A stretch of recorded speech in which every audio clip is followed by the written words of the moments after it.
1 second before midnight March 31st, silver was fungible. 1 second after, it had version numbers, not metaphor, not rhetoric. On April 1st at 0:01 UTC, the LBMA didn't publish a new policy. It deployed custody firmware, Annex D3. And firmware doesn't negotiate, it executes. Section 1.3 doesn't say, silver may be defined as. It says, deliverable silver is only that which bears a certified digital twin. No exceptions, no waivers, no grandfather clauses. That digital twin isn't a photo or certificate. It's a live cryptographic ID, tied to a specific assay timestamp, a vault GPS coordinate, a customs manifest hash, and a jurisdictional compliance flag. If any one of those fields is missing, outdated, or unverifiable in real time, the ounce is not deliverable. Full stop. Think about that. You can hold a 1,000-ounce bar in your hand, 99.99% pure, stamped by Johnson Matthey, stored in a vault with armed guards. But if that vault isn't broadcasting its GPS coordinates every 90 seconds, if the Assay Labs API isn't handshake verified with the LBMA ledger, if the customs manifest hasn't been hashed and notarized on chain, then legally, functionally, that bar doesn't exist in the delivery system. That's Section 2.1. It mandates real-time GPS-tagged vault logs, which means silver stored off-grid, private vaults in Zurich, offshore zones in Singapore, even high-security facilities in Texas, is instantly non-deliverable. Not discouraged, not under review, invalid, like plugging a micro USB cable into a USB-C port and expecting power. And then comes Section 4.7. It voids all pre-April 1 warrants, unless retroactively certified under D3 standards. Here's the catch. Retroactive certification requires live API connections to Assay Labs and customs databases. That didn't exist before April 1st. So, retroactive isn't delayed, it's impossible. Result? 92% of existing COMEX warrants were legally deleted overnight. Not frozen, not paused, deleted. Like waking up and finding 92% of your banknotes stamped void. Not because they're counterfeit, but because they lack the QR code the system now demands. What happens when the thing you're trading stops being a commodity and becomes a software object? When 1 ounce is no longer a weight, but a bundle of verifiable data streams. This isn't about price, it's about eligibility. And eligibility just got a firewall. The old silver market didn't end. It was decompiled. That firmware didn't just change definitions. It broke delivery. April 3rd, 2 days after Annex D3 went live, CME didn't issue a warning. It issued public notice #2026-043 and froze all new warrant issuance for April and May 2026 contracts. Not because of volatility, not because of liquidity, but, and I quote directly, pending full alignment with LBMA Annex D3 verification standards. That's not corporate caution, that's legal surrender. Because here's what changed overnight. Pre-April 1, a COMEX warrant required 2 things. Weight and purity. That's it. A bar stamped, assayed, stored done. Post D3, a warrant requires 4 live data streams. A GPS feed from the vault updated every 90 seconds. An API handshake with an LBMA certified assay lab confirming real-time purity validation. A customs manifest hash notarized on chain, tied to jurisdictional origin. And a digital twin ID certified under Section 1.3. None of those existed in COMEX's systems. Not as optional upgrades, not as future roadmaps, as missing components like trying to start a car with no ignition, no fuel line, and no engine block. So what did COMEX do when asked to issue warrants that required infrastructure they literally did not possess? They froze, not paused, not delayed, frozen because the law left no other option. And notice, the freeze applied only to April and May contracts. Why? Because those were the first expiries where D3 compliance wasn't optional. It wasn't a blanket suspension. It was version gating, like an operating system refusing to run software built for the old kernel. This wasn't reactive, it was inevitable. Think about it. The LBMA didn't ask for cooperation. It deployed binding firmware. And COMEX, bound by its own rulebook, by cross-membership agreements, by decades of legal precedent, had to comply. So what happens when your delivery mechanism requires live GPS pings from vaults that don't broadcast GPS?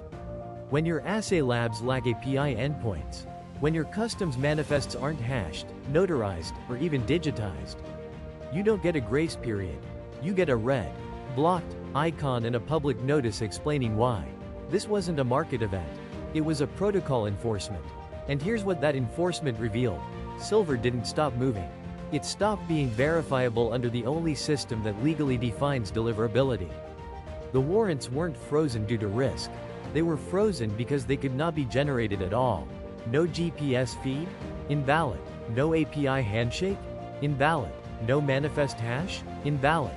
No digital twin? Invalid. Every single field was mandatory. Every single field was missing. So the freeze wasn't the end of delivery. It was the first symptom of a broken stack. One exchange, one standard, zero working pathways.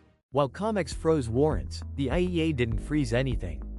It activated something. April 3rd, same day the warrant freeze hit, the International Energy Agency issued Memo IEA, SEC, 2026-001. Not a press release. Not a white paper. A binding administrative action. It raised Silver's Critical Infrastructure Intensity Score CIIS from 3.2 to 7.8. That number isn't arbitrary. It's a legal tripwire. Because at 7.0 the exact threshold crossed that day, Energy Security Act Section 12(b) auto engages.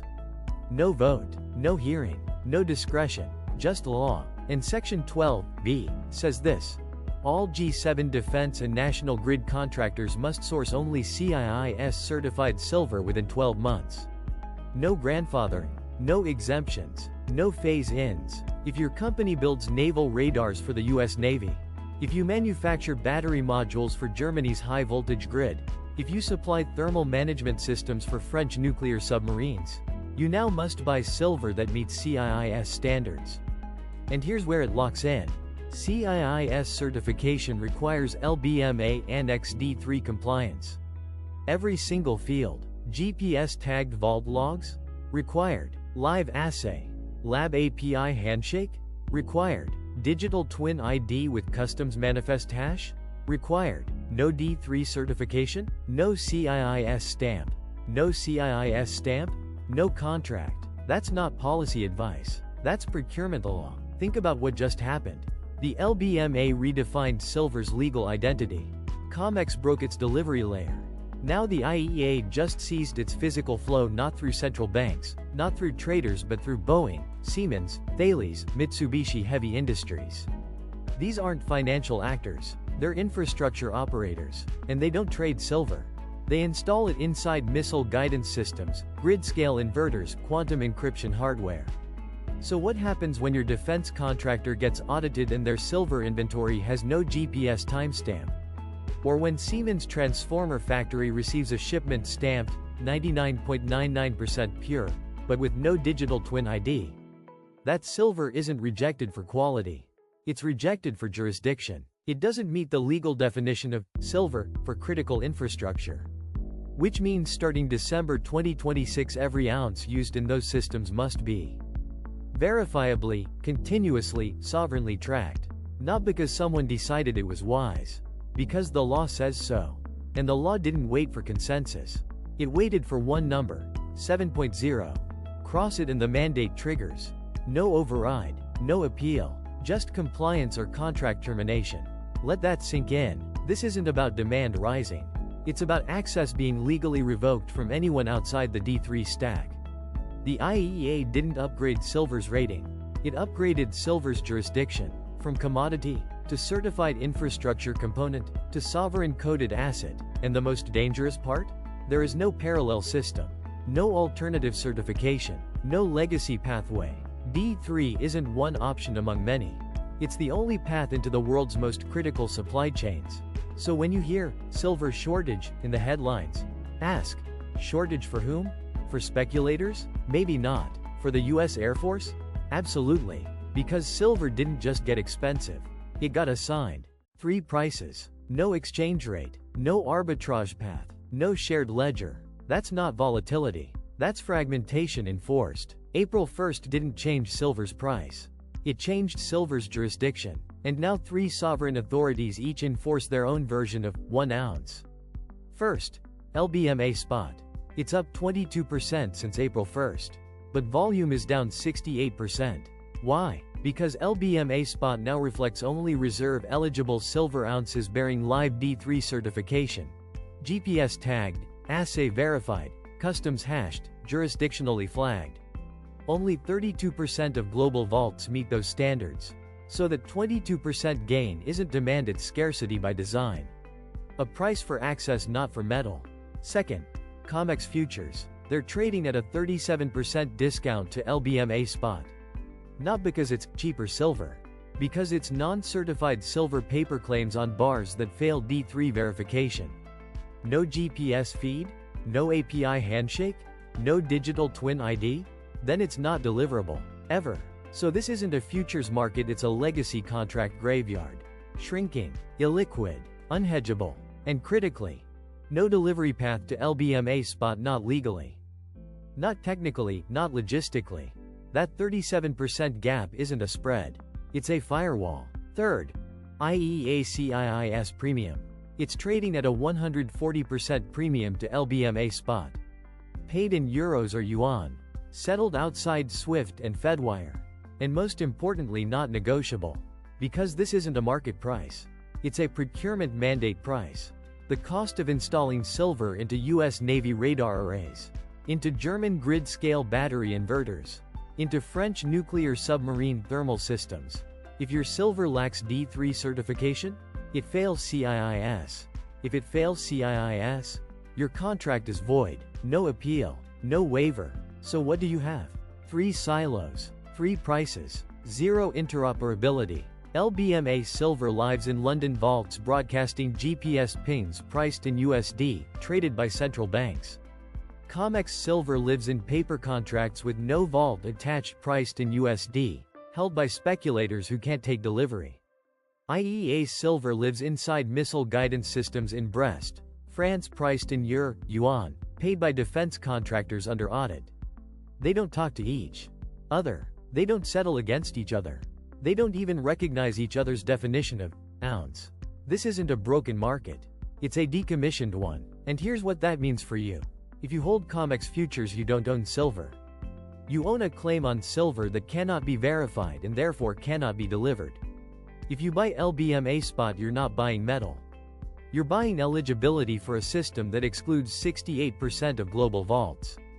If you source IEA Silver, you're not procuring a commodity. You're complying with Energy Security Act Section 12(b) under sovereign audit, in non-dollar settlement. There is no unified silver. Only sovereign infrastructures, each with its own code, its own currency, its own consequences. And because these silos don't talk, no one can arbitrage the break. Not traders, not banks, not even central banks. You don't trade silver anymore. You trade jurisdictional access. And access is now issued, not discovered.